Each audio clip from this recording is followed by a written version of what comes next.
देत भक्ति उपजाए। इन्हीं प्रसंग में चल रहा है। श्री मीरा जी मंदिर में विराजमान है। ठाकुर जी का श्रृंगार के बाद पट खुले, जय जयकार होने लगे। सुंदर शोभा का गायन श्री मीरा जी ने किया। अद्भुत रागिनी और भक्त के मुख से गायन, क्योंकि वह कोई लौकिक शब्द नहीं है, वह प्रेम ही वर्णन हो रहा है। अद्भुत प्रभाव हुआ। जितने भी भक्तजन संतजन बैठे हुए थे, सब कुछ समय के लिए देह विस्मृत अवस्था, नेत्रों से अश्रु बह रहे हैं, बाहर स्तुति नहीं। कृपा करके एक संत ने कहा कि थोड़ी कृपा और हो जाए। मीरा जी ने प्रार्थना करी कि आप ही कृपा करें। प्रभु की लीला का वर्णन करके, उनके रूप का वर्णन करके, उनके नाम को सुनाकर हमारे प्राणों की जो तृषा है उसको शांत करें। संत ने कहा, ये तृषा शांत कहाँ होती है? जितनी इसे शांत करो ये उतनी ही बढ़ती चली जाती है। प्रभु की चर्चा, जैसे जैसे नाम जप का स्वाद मिलने लगता है, जैसे जैसे प्रभु की चर्चा प्रिय लगने लगती है, वैसे वैसे ऐसा नहीं होता बस अब और जैसे श्री जी के रूप के लिए कह रहे ना, अबही और है। यह गति अद्भुत रूप की और है। अद्भुत शोभा, अद्भुत प्यास बढ़ती चली जाती है। यहाँ सब कुछ अद्भुत है, प्यास भी अद्भुत। पूरी सखी कहती है, पिवत छकी मतवारी प्यासी, प्यास पिवत ना घाऊं, अहो लड़े तीतनी मो पे, कृपा करो भली जाऊं। लाडली जो, आपकी बहुत कृपा है, पर फिर भी मेरे हृदय में और भी कुछ चाह हो रही है। यदि आपकी थोड़ी कृपा और हो जाए तो मैं आपकी बलिहारी जाती हूँ, इतनी कृपा और कर दीजिए। मानो श्री जी कहती हैं कि क्या क्या चाहते हैं? आपका नाम मेरा जीवन हो जाए।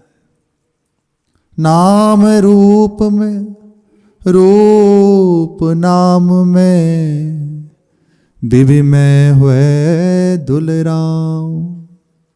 आपका नाम और आपका रूप निरंतर मेरे मानस में बसा रहे। श्वासों में, प्राणों में, रोम रोम में, रग रग में आपका नाम स्फुरित हो रहा हो। मानस पे रूप छाया हो। ये ऐसा ना हो कि नाम चल रहा है फिर रूप का स्मरण करना पड़े, या रूप है तो नाम को घसीटना पड़े, ऐसा नहीं। विविमय हुए, एक साथ इसका दुलार हो। नाम है, रूप है, अलग अलग नहीं हो। पिवत छकी, और ऐसी ऐसी मेरे हृदय में दशा प्रकट हो इसके प्रभाव से। पिवत छकी मतवारी प्यासी, प्यास पियत ना अघाऊं। इसका पान निरंतर करो, छके रहूं। रूप का, नाम का पान हो रहा है और इसी से छके हूं। पान करेंगे तो छक होंगे ही, पर इतना ही नहीं है। मतवारी प्यासी, और प्यास बढ़ती रहे। अब हृदय में ऐसा ना हो कि अब तो बहुत नाम जप कर लिया, बहुत देर से चिंतन कर रहे हैं, अब बस थक गए थोड़ी देर। नहीं नहीं, प्यासी, छकी हैं, मतवारापन छाया है और प्यास बढ़ रही है। और इसको निरंतर रटन, अर्थात निरंतर इसका पान करते हुए इस रस का मेरे हृदय में और इसकी तृष्णा बढ़ती रहे, खत्म ना हो जाए। ऐसी आप कृपा कर दीजिए। मेरा हृदय बहुत घबराता है कि आपका नाम और आपका रूप अलग अलग नहीं। यहाँ तक कि अब मुझे ये भी नहीं भाता कि श्वास चल रही है, नाम अलग चल रहा है। ना प्यारी जी, आप इतनी कृपा कर दीजिए, नाम श्वास दो बिलग चलते हैं, तिनको भेद न मुँह को भावे। ये जो नाम और श्वास हमारी अलग अलग चल रही हैं, ये मुझे भाता नहीं, इसे एक कर दीजिए। यदि नाम है तो श्वास है, नाम नहीं तो श्वास नहीं। इतनी कृपा आप हमारे ऊपर कर दीजिए। ऐसे जिसका जीवन है, ऐसे जो उपासक हैं, उनके हृदय में कोई दुख, कोई संसारिक ताप या कोई अभाव उन्हें छू सकता है? सुध नहीं है। प्रभु के स्मरण में जी रहे हैं, नाम छाया हुआ है। वह कह रहे हैं नाम है तो जीवन है, नाम नहीं तो जीवन नहीं। तो कहाँ दुख रहा, कहाँ अशांति रही, या कहाँ किसी और वस्तु की मांग रही? जिनका ये पद है ना, उन्हीं भोरी सखी की बात है। राधा वल्लभ लाल जी के दर्शन करने के लिए अपनी कुटिया से निकल रही है, पर रास्ता चलते रास्ता भूल जाते हैं, मार्ग में जाते जाते रास्ता भूल जाते हैं। कितनी देर हो गई, जहाँ रुकते थे वहाँ से ठाकुर जी के दर्शन करने के लिए कितना समय बीत गया, बस वो छकन में छके हुए उसी में। और दुख की बात कि अभाव हो। सेवा कुंज में जो यात्री जन, भक्त जन आके बंदरों को पाने को चने आदि डालते हैं ना, वह डाल देते हैं। बंदर पाके चले जाते हैं, उसके बाद जो ठुड्डी रह जाती हैं उसमें कुछ टाइट चने भी होते हैं, वो बंदर छोड़ देते हैं। उनको पाक लेके धोकर उन्हें पा लेते हैं। वह कह रहे कहीं कोई अभाव की बात थोड़े, यही कह रही हैं एक पद में, मुझे त्रिभुवन की संपत्ति नहीं चाहिए, चाहे कुछ हो प्यारी जू, अब मैं कुछ और आपसे नहीं चाहती, मुझे बस आप चाहिए। आपकी भी नाम मेरे हृदय में चलता रहे, स्मरण चलता रहे। हो सकता है मैं इस योग्य नहीं कि आपको पा सकूं, पर आपका नाम, आपका स्मरण तो सतत चलता रहे, इतना तो कृपा कर सकती हैं ना। कोई अभाव थोड़ी रहता है। बहुत दुखी हैं, बहुत क्लेशित हैं, अरे प्रभु को अधीन कर लिया उन महापुरुषों ने। सात गात को पीन में अरु भाजी बिन लौन, रघुवर जाके उर बसे इंद्र बापुरो कौन। त्रिभुवन पति देवराज इंद्र, उनके सामने कुछ नहीं, श्यामा श्याम के ठसक में पड़े हुए हैं। कोई भी ऐसा नहीं व्यवस्था हो बेपरवाह होके, कुछ नहीं उनके सामने देवराज इंद्र। कोई उन्हें दुख है, कोई अभाव है? कहीं नहीं। प्रभु के भरोसे रात दिन उनका जीवन है, नाम स्मरण, प्रभु के चरणों का आश्रय, इसी से जी रहे, दिख रहे हैं जीते हुए। ये नहीं तो प्राण नहीं। सुना ना, राजा को जो ही ये भान हुआ कि नाम ही तो जीवन है, तत्काल प्राण छोड़ दिए। अब वह निकल गया, सुनते ही प्राण छोड़ दिए कि नाम छूट गया, अब जीवन ना गया। वह जी इस सांसों से, अन्न से, वायु से नहीं रहे, वह जी रहे नाम से, प्रभु के भजन से। हमारा जीवन नाम हो जाए। जैसे जैसे नाम का रटन प्रारंभ होगा, भक्तों का संग होगा, हृदय पवित्र होने लगेगा। और ये बस अपराध न बने, इसमें नाम में खास बस इतना ही है, दैन्यता हृदय में हो तो अपराध बनेगा ही नहीं। ये वैष्णव अपराध जहाँ बनता है, तहाँ फिर नाम का प्रारंभ हृदय में चलना कठिन हो जाता है। वैष्णव अपराध से बच जाए, और दैन्य होकर यदि रह रहे हैं तो निश्चित है अपराध नहीं बनेगा। तभी नाम का रटन निरंतर हो सकता है। तो मीरा जी कहते हैं कि ये तृषा बुझ जाए। संत भगवान ने कहा कि नहीं, ये तृष्णा जितनी बड़े प्रभु के स्मरण की, उनके चिंतन की, उनके सत्संग की, उनकी चर्चा की, उनके नाम रटन की, उतनी ही अच्छी है। आप कृपा करें। फिर मीरा जी ने शोभा का, प्रभु की महिमा का वर्णन करते पद गाना प्रारंभ किया। ब्रज को बिहारी मारे हिवड़े बस्यो छे। अभी लग रहा था ना कि बहुत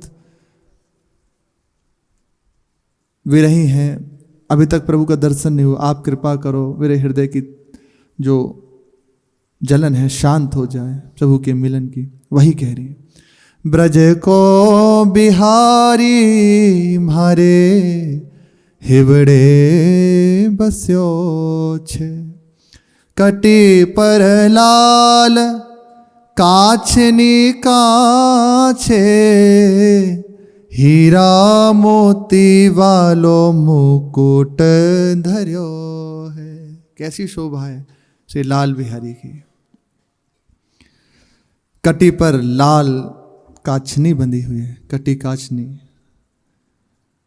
मुकुट सुंदर मोती की लड़ियों से शोभित है और लड़ियां लटक रही हैं उसमें। अद्भुत शोभा का वर्णन। एक बार यदि भावना में भी प्रभु आ जाए ना, सब खत्म हो जाए। जन्म जन्म की ये दौड़ है ना, विश्राम को प्राप्त हो जाए। पर ये होता उसी के साथ है जिसका कोई और नहीं, जिसकी कहीं और ठौर नहीं। कोई और न रह जाए, कोई और ठौर न रह जाए। जब तक कोई और है, कोई ठौर है, तब तक दूरी है। अब इस दूरी को जितनी आप कर सकें दूर, तभी तक की दूरी है, नहीं तो है हर समय साथ है। हीरा मोती से जटित है, मोतियों की लड़ लटकी हुई है और सुंदर शोभा से मुकुट विराजमान है। गहीरयो डाल कदम की ठाड़ो, मोहन मोमन हेरी हस्योरी। मीरा के प्रभु गिरधर नागर, निरखी दृगन में भीर भर्यो छे। ब्रज को बिहारी म्हारे हिबड़े बस्यो छे। वंशी हाथ में धारण है, कदम की डार पे एक हाथ लगाए वंशी अधरों पर और टेढ़े होकर खड़े हैं। एक चरण अपना दूसरे चरण पर चढ़ाए, दक्षिण चरण वाम चरण पर चढ़ाए हुए खड़े हैं। त्रिभंगी शोभा है, ग्रीबा मुड़ी हुई है। नेत्रों से देखा, देखते ही जिसे देखा बिक गया। देखते ही और थोड़े मुस्कुरा दिए। मीरा जी कहते हैं मेरा हृदय हर लिया। लाडली जो कहती है, नंद के लाल हरियो मन मोर, हो अपने मोतिन लर पोवत, काकर डारी गयो सखी भोर। बंक बिलोकनी चाल छबीली, रसिक शिरोमणि नंद किशोर। बंक बिलोकनी कही कैसे मन रहत श्रवण सुनी, सरस मधुर मुरली की घोर। बंक बिलोकनी, जो ही ऐसे तिरछी चितवन से देखा, हृदय हर लिया, हृदय में बस गए। मीरा के प्रभु गिरधर नागर, निरखी द्रगन में नीर भरे हुए। देखते ही नेत्रों से अश्रु का प्रवाह होने लगा।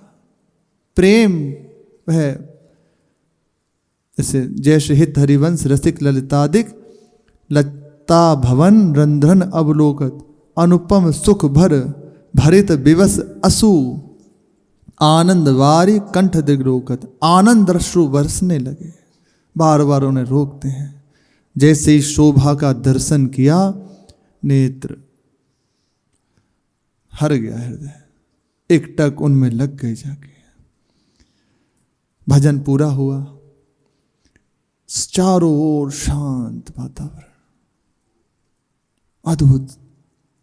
क्योंकि ऐसा दिव्य सम्मेलन हो रहा है, जहां प्रभु की चर्चा होती है साक्षात प्रभु विराजमान रहते हैं। मद भक्ता यत्र गायंती तत्र तिष्ठामि नाथ, उस जगह प्रभु विराजमान है वास्तविक।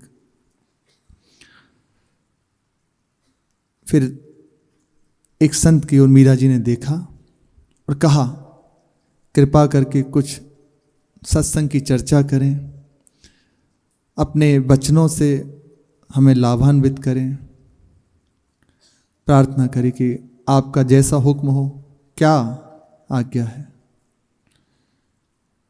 जोशी जी खड़े हुए, उन्होंने पूछा, जोशी जी जो आरती कर रहे हैं ना वहाँ, कि किसी को यदि कोई प्रश्न है, किसी को कुछ पूछना है तो अपना प्रश्न कर सकता है।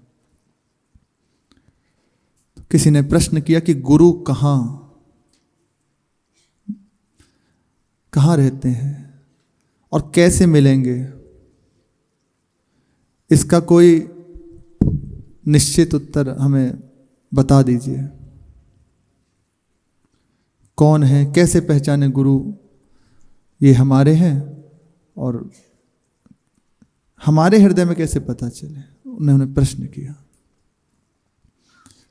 जो संत थे मीरा जी ने जिनसे कहा, वह उसका समाधान करते हुए कहते हैं कि गुरु कौन है। गुरु शिव है, शिव कल्याण स्वरूप। जो भी गुरुजन है वह कल्याण स्वरूप ही है। हम गुरु को देह रूप में भले देखते हो। मैं पूछने के गुरु कौन है, किसको माने गुरु, कौन होता है गुरु। हम गुरु को देह रूप में भले देख रहे हैं, लेकिन उनके अंदर जो गुरु तत्व विराजमान है वही है कल्याण स्वरूप, वही है शिव। उसी से हमारी जो बात बनती है ना, उसी गुरु से बनती है।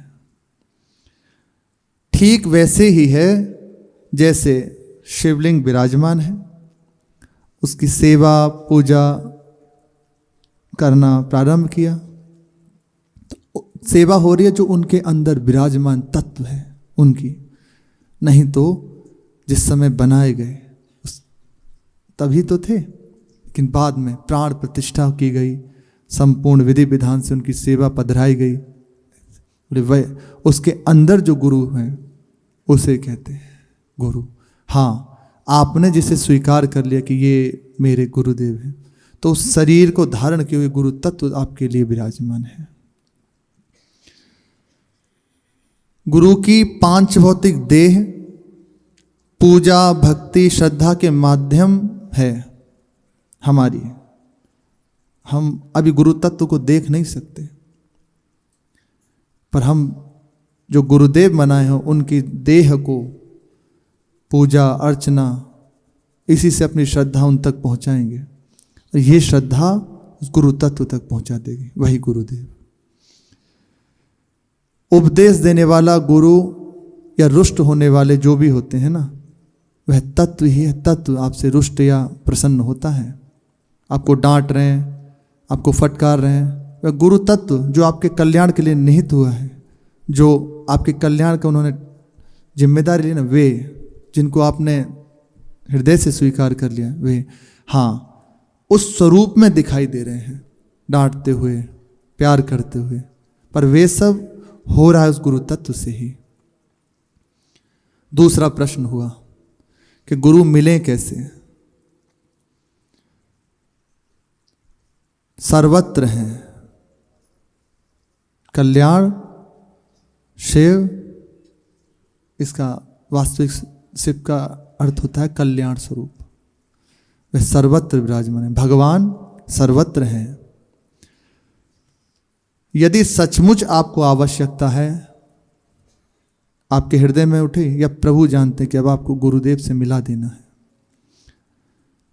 गुरुदेव से मिलने की आतुरता है, तो वे किसी भी स्वरूप में मिलेंगे ही, निश्चित आपको मिलेंगे। या तो आप स्वयं आ जाएंगे या आपको बुला लेंगे, इसमें संदेह नहीं है। अब घर बैठे मिलें या खोज करने से, ये प्रभु जाने।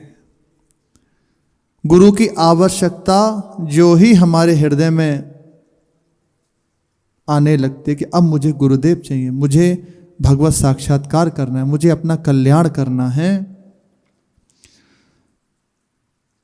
फिर वह व्यक्ति जिसे गुरु की प्राप्ति करनी है वह चैन से नहीं बैठ सकता। कुछ नहीं होगा ना तो हृदय से प्रार्थना करना प्रारंभ कर देगा, प्रभु मुझे गुरुदेव के रूप में मिली, मैं तो नहीं पहचान सकता। और सच्चा यही है। हम किसी को कैसे समझ सकते हैं? अपनी बुद्धि में इतनी सामर्थ्य नहीं। यदि हम अपनी बुद्धि के द्वारा गुरु को समझ लें तो गुरु में और हम में भेद कहाँ रहा। इसलिए सबसे सरल तरीका है जो गुरुजनों से सुना है, एकांत में बैठकर प्रभु से प्रार्थना करें, प्रभु आप मुझे गुरुदेव के रूप में आकर मिलिए, मुझे अपनी प्राप्ति कराने के लिए आप ही कृपा करें, गुरु रूप में आइए। मैं कहाँ जाऊँ? या तो मुझे पहुँचा दो या मेरे पास आ जाओ। वह निश्चित जैसे आप प्रार्थना करेंगे तो प्रभु ऐसा विधान बना देंगे कि आपको गुरुदेव या तो बुला लेंगे अपने पास या आ जाएंगे। जैसे हम नहीं जानते थे श्री महाराज जी को, पर श्री जी की कृपा हुई, एक अहेतु की कृपा हुई, सत्संग के वचन कानों में पड़े और खिंचते चले आए। घर बैठे या जहाँ भी जैसे भी आ गए उनकी शरण में। तो ये हुआ कैसे? प्रभु के द्वारा। आपके पास वह तो नहीं आए ना, उन्होंने कहा तो नहीं ना कि आप हमारे यहाँ के शिष्य बन जाइए, हमें गुरु बना लीजिए, नहीं ना। वो परम तत्व प्रभु, उनका विधान हुआ। अब बस जैसे कह रहे हैं वैसे चलते चले जाओ, कल्याण आपके कल्याण स्वरूप हो यह अनुभव हो जाएगा, सामने है। आपको धैर्य धारण करना है। यह भी कह रहे हैं कि उनके लिए प्रार्थना और प्रतीक्षा ही अवलंब है।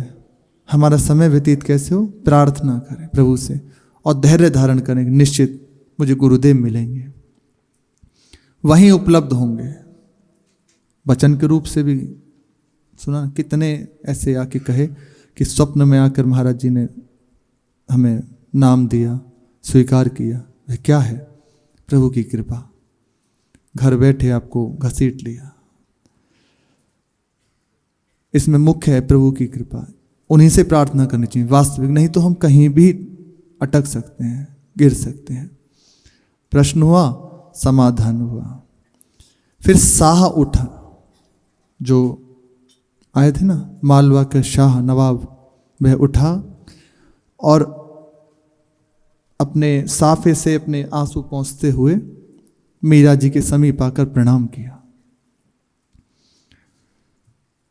धीरे धीरे बोला नहीं जा रहा, अभी कंठ रुद्ध है, अब भी हाथ जोड़े, कहा हुनर और नूर, उसके ऊपर प्रभु का प्रेम, यह सब एक साथ नहीं मिलते। आज आपका दर्शन करके